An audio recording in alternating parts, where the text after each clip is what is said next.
good morning, everybody. Welcome again to the Daily Huddle Spiritual Matters Thursdays. I'm your host, Dr. Monica Ogando. Today we're talking about our channeled texts, truly spiritual wisdom. Because some of us think they're just a bunch of hogwash. So we're going to talk about it today. What are channel texts, anyways? They are usually spiritual or metaphysical writings said to have been received through a medium or a psychic or intuitive channel from non-physical entities. And we have examples of that. A Course in Miracles is one of them. The Seth material is another. Abraham Hicks teachings are another. And many people use these texts for guidance and for healing and for transformation. And so I've always been fascinated by the idea that wisdom can come from beyond our conscious mind. In fact, a lot of it does. Where do I go? Huh? You ready to go? Okay. Have a good day. Love you. Is that better? Much better. We Love you. Have a good day. We created a rule that whenever one of us leaves the house, we have to say goodbye to the other person. And now he's being obnoxious about it. I love it. Okay, so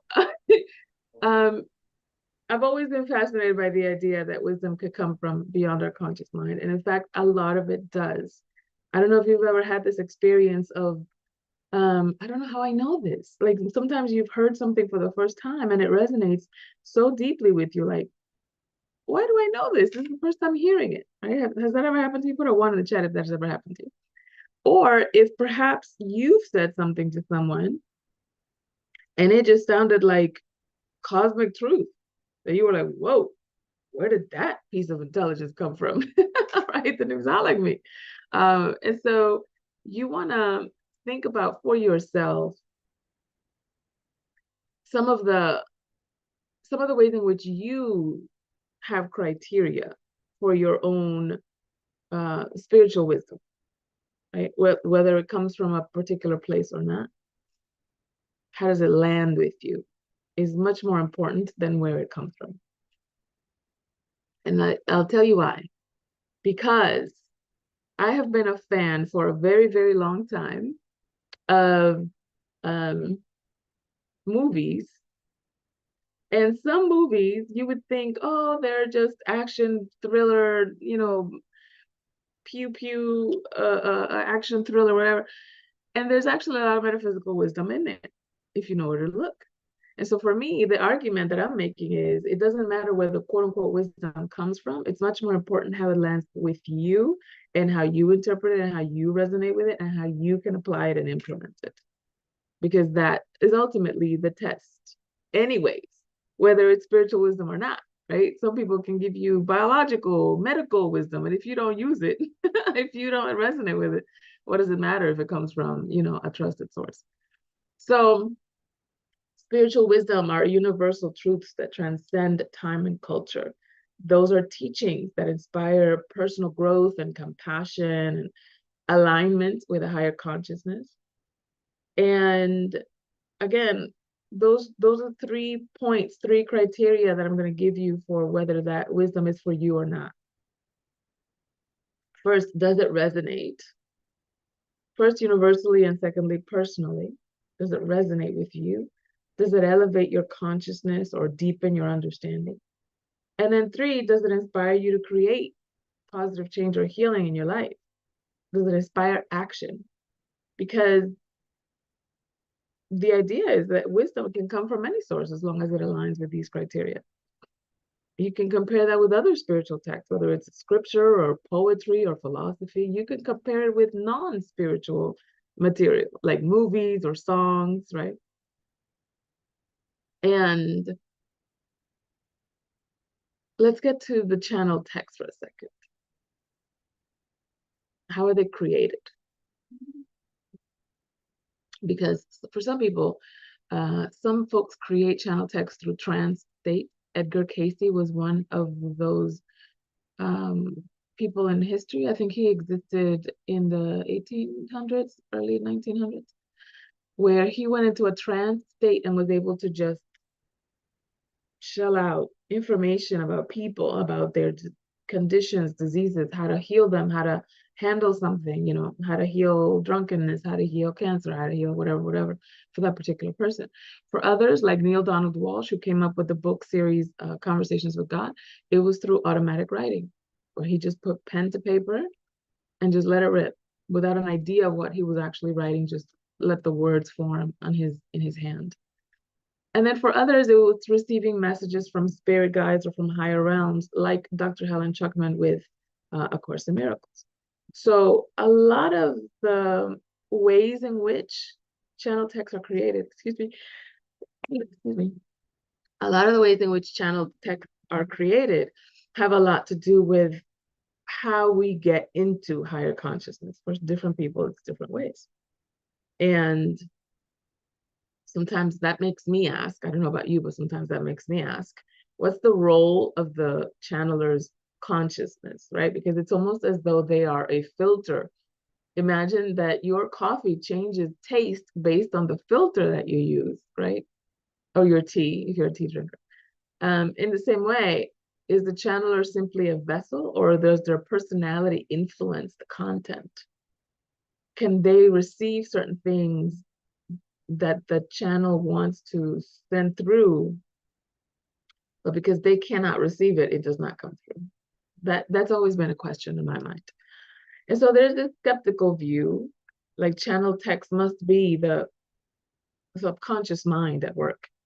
And then there's a spiritual view that these texts come from a higher source of wisdom or divine intelligence. I say stand for the and, because our subconscious mind, or I should say our superconscious mind, is connected to the all, is connected to divine intelligence. And so it doesn't, both things can be true, for me anyways.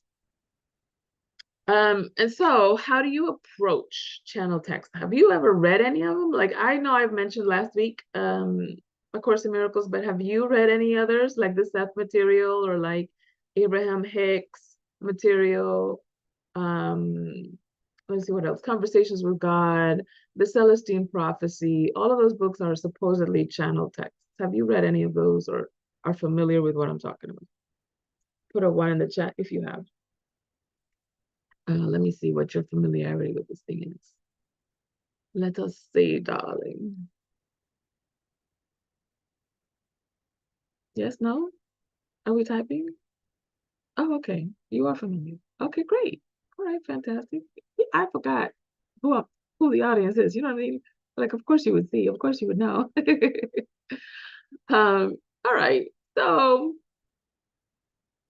3 things on how to approach channel text that I'm going to just suggest to you, because these are the ones that I use. 1 is approach it with discernment. Trust your intuition. If it resonates, explore it. If not, leave it.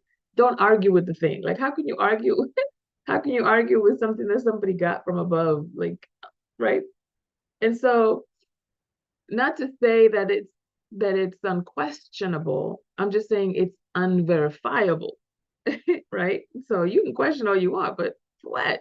Can't verify one way or the other. And so the red flags that I would caution you about have been fear-based messages, exclusivity, like, you know, my way is better than this way or that way or our way, etc. Which the our, when you get to the first person's plural, then it becomes more cult-like, you know, this special group of people at the exclusivity of other groups of people have a unique, you know, territory on truth, on wisdom, on discernment, etc. Almost always false, right? The second way to approach channel text is as tools, not as rules. Say it with me, tool, not a rule. So that means that those texts are a guide, not necessarily absolute truth. And you use them to spark your own spiritual exploration, not to define it, right? Spark your own spiritual exploration, not define it. And in that way, you are applying integrated wisdom, because you're applying those teachings in a grounded way. You're pairing practical wisdom with practical actions. That's what makes them sustainable. And what I have learned in my own spiritual walk is that God Allah, Buddha, Jesus, divine intelligence, isn't so high up as to become earthly impractical. And so that's one of the reasons why you have heard me say many times that your divinity does not exempt you from your humanity, and your humanity does not diminish your divinity. You can, and in fact are, both. And so the question of, are they truly spiritual wisdom? Well, yes, if they align with truth, they can provide deep insight if the messages elevate humanity and encourage love and healing and growth. But if they manipulate or divide, then no. And sometimes the risk is people using channel text or any material for power or control. We've seen it with the Bible. That too is supposed to be channel text. Some of it historical, some of it channeled, etc. And so I want to emphasize the idea that the God that you aim to serve, or the God that, this is certainly the God that I serve, isn't interested in humiliating me, isn't interested in making me smaller, didn't create me big to then make me small to prove how much I love him. That doesn't make sense to me. And so what matters most is that spiritual wisdom is not defined by its source, but by the impact that it has on you and how you use it. I'm going to add that. Very, very important. Because again, it could be the most amazing, empowering wisdom, and you could read it and you could watch the movie and you could listen to the song, you could dance to it, and it's so elevating. But if at the end of the day it doesn't create any positive impact in your life, then it was just a nice experience. And it doesn't matter where it came from. So I'm going to give you, before I open it up to discussion, I want to give you a little prompt that you can use not just with channeled wisdom, but with anything that you are facing in the day. And that is, what wisdom do I feel called to explore today? What wisdom do I feel called to explore today? So for some of you, that wisdom could be, I really just got to clean this house. It could be really practical like that. Like, I can't even hear myself thinking behind all these piles of laundry or whatever the case, right? And so a lot of times wisdom starts with practical matters. It starts with creating safety and beauty for yourself. Just look at the chakras, right? The root chakra is the first one that talks about survival. And then the sacral chakra talks about pleasure and joy and sensuality, etc. So make sure that your senses feel good, that your house smells good, that you smell good, that you feel good, look good, right? All the senses, visual and auditory and taste and smell and so forth. And then you can rise up the ranks in terms of how you can ascend towards much more higher wisdom. So I'm going to open up the conversation. I would love to hear from you. Did you know that we were going to talk about this today? And if you did, then did you come with a question? Did you come with a hesitation? Did you come with a grievance? Tell me what your experience with channel text and how you want us to approach this conversation. Who wants to go first?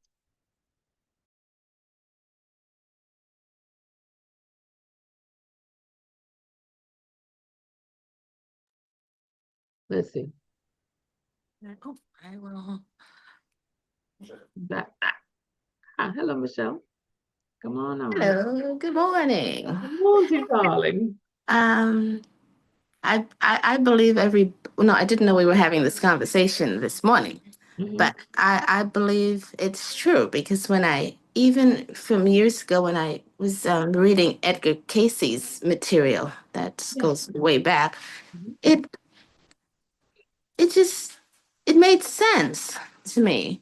It's maybe my mind was just open, and all the material that I've read since then, Abraham Hicks, one of my favorites, Neil Donald Walsh, it just felt right. It sounded like truth. it resonated with me, and I found it very interesting. But I liked what you said, that all the wisdom, if you're not applying it, it was just a nice experience. Or it was just enjoyable material.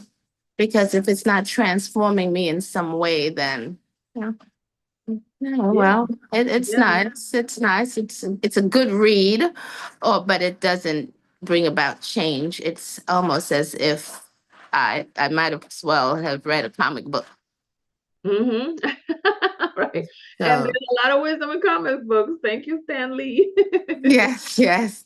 But also I can believe it because I've often had the experience where I would have this great urge to say something to someone, either a coworker or someone on the bus, and it would be so strong. It's like I had to go tell this thing that's coming down to me to this person, and it's oftentimes scary because this person doesn't know me from a can of paint, Yeah. but the urge to say whatever it is that spirit is guiding me to say, it's I want to be obedient, always want to be obedient. And so I go and I'll sit next to the lady on the bus and say this thing. I don't know what it means. It means nothing for me. And she would say, "Oh my God." And it was something for her. It was something she needed to hear. So Mm-hmm. I liken that to the channeled material. Yeah. Or if I'm journaling, I'm writing whatever it is I'm writing. And then at some point the writing is not it's not me writing anymore. Mm-hmm. It's not a book or anything, but then God speaks through the pen for me. Yeah. Something. Yeah. So I believe it. I really do believe it. Nice. So I say I experience it. Yeah. Yeah. Good. Thank you for sharing that. That's awesome. And that you yourself have been a channel many times. That's also awesome. So it's less difficult for you to see how somebody else could sit through and write a text or come up with some messages, etc., that they just feel compelled to give to the masses or to the collective or to put it in a book and so forth. So I love that you can relate in that way, and maybe Yes. it's your Thank you. turn to write a book. It's So I've been told. like, okay, we'll cross that bridge when we get there. I didn't come here for that. Good job. Thank No. you. That's awesome. Who else has something to share? Who else? Who else? Let us see. Really? Are we complete? We're done talking?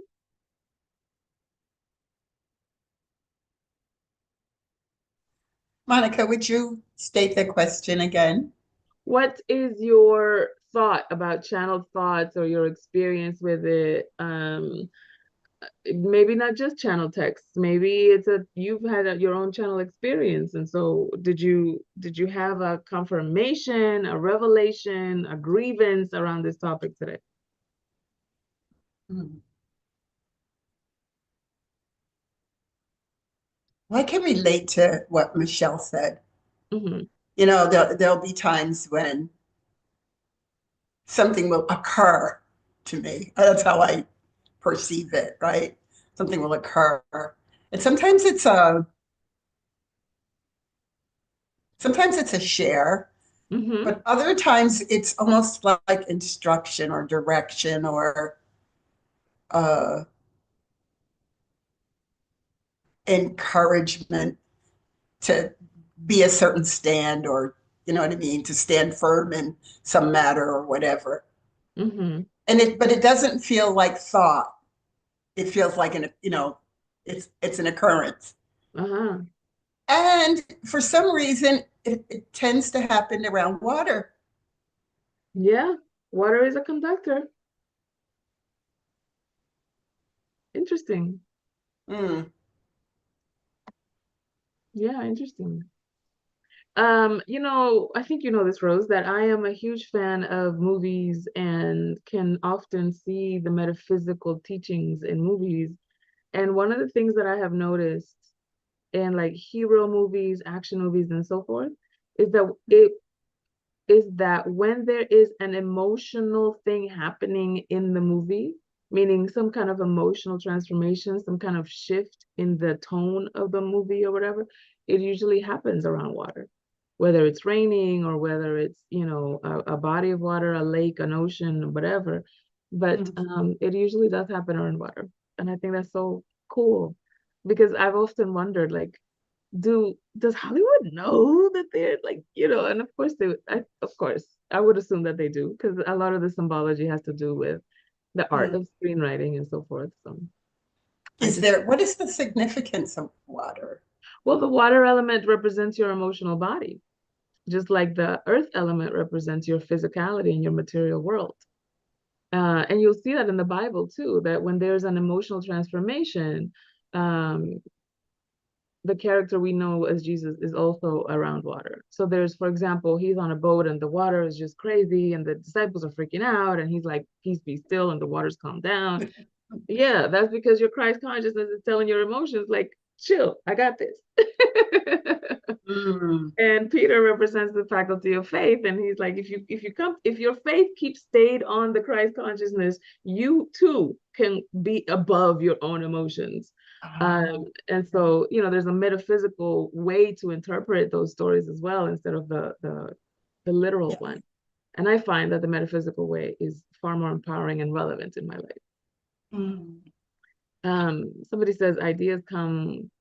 Yeah, Michelle, ideas come to me when doing the dishes or in the shower. Exactly. Yes.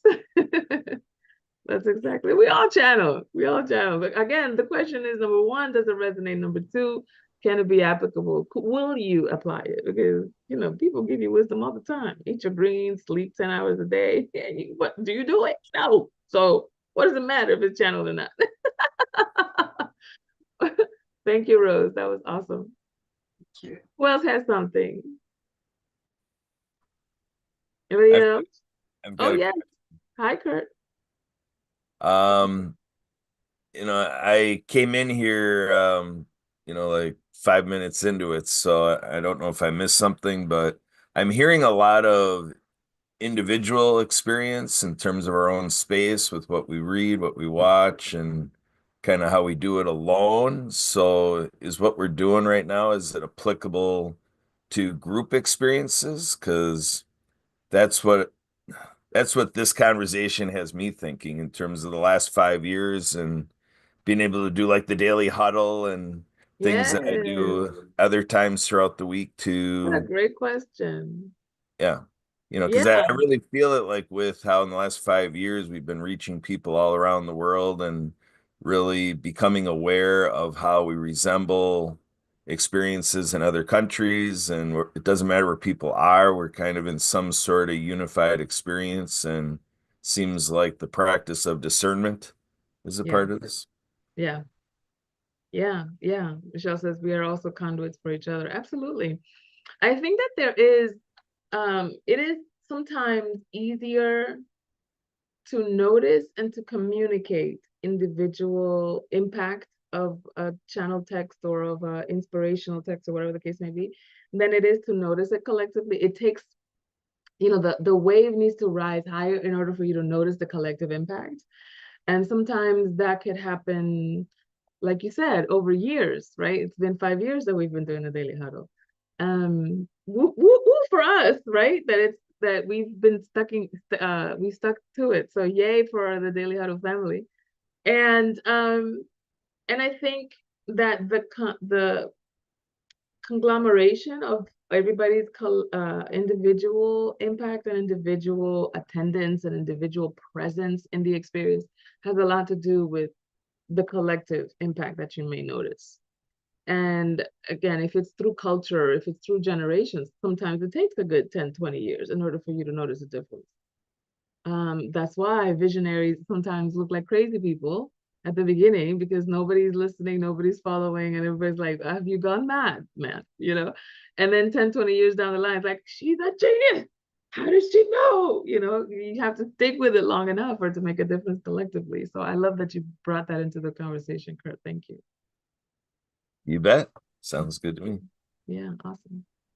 And a great thing to keep in mind, you know, how is what I'm doing adding to the collective raising of consciousness in this world? That's also a great criteria to use.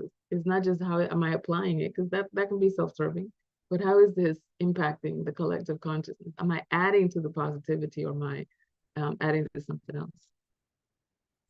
What else? Ooh, Rose, come on back. So Kurt thinks you're, just when you get in that mode of inquiry and you start thinking, things pop Yes. up, right? Yes, And yes. so I was like, well, is there always guidance available? I mean, it's always there. And it's just a matter of if you can actually get into frequency with it so that it can speak to you. Are you Like, asking or are you telling like, me? yeah, like omnipresent Yeah. solution or reconciliation or revelation or whatever, Yeah. always readily available. And it's a matter of whether or not you or your group, in the case when it's, a collective, Yes. get in sync with that in order to receive that Mm-hmm. inspiration or direction or whatever. Absolutely. Absolutely. Yes. That's one of the reasons why I tell people that when you come up on something and your response to it is, I don't know, that's the beginning. That's not the end. Some people say, I don't know, like it's a resignation, like I give up. I don't know. Right? To me, it's like that's the start. This is when you roll up your sleeves. This is when you start digging. This is when you go to GSU, otherwise known as Google State University, or YSU, otherwise known as YouTube State University. Start looking, start researching, start asking, right? Because you have wise friends. Go call Kurt. Go call Michelle. Go call Gio. Go. Somebody has to. If you have a question, if there is a problem, there's a solution. There's an answer. That's what I know about. Or be still and know. And be still and know. Exactly. Because sometimes somebody that's got your answer isn't out there. It's here. And in that connection, you're absolutely right. You're absolutely right. Yeah, you should maybe you've been overhearing some of the conversations that I've had with my divine intelligence, because sometimes I sit here and I'm like, now I've been asking you about this, and you over here being all stingy with this. I need the answer now, today, please. And I know that you always live in the present moment, so now, today, please doesn't mean anything to you because you're infinite and ever present. But for me right now, it needs to come in the next 10 seconds, please. And sometimes you gotta be a demand for coaching in this way. You know what I mean? I love it. Be still and know. Thank you, Rose. Yes. Right, Michelle, you said you also called it and invited the Come Holy Spirit Come. I love that song. But also for me, what has become really present is that I'm not necessarily inviting a presence that wasn't here, like I would call a friend over to my house. I'm much more so awakening to the presence that was always here. And now I'm available to have this conversation. Do you know what I mean? Like this, you can't see it, but this computer is always on this desk. And when I'm ready to do a particular job or a particular communication or whatever, that's when I open it. But the Wi-Fi is always present, the computer's always present, the camera's always here, etc. So it's just a matter of me getting in front of it so that I can work it. Yeah, it works if you work it, as Reverend Tompkin used to say. So thank you so much, everybody, for being here. This was a juicy conversation. I didn't know where it was going to go. I was like, just like with channel text, you don't know where it's going until you finish writing or speaking or whatever. So thank you again for being here with us. Remember, of course, love always, laugh generously, give of yourself, your time, your energy, your attention. Exercise. Remember that twerking is a Kundalini raising spiritual exercise. Sleep at least 7 to 9 hours, especially now during the winter season. Eat more plant-based, stress less, and of course, always audit your assumptions. Check yourself before you wreck yourself. We love you. See you next time. Okay.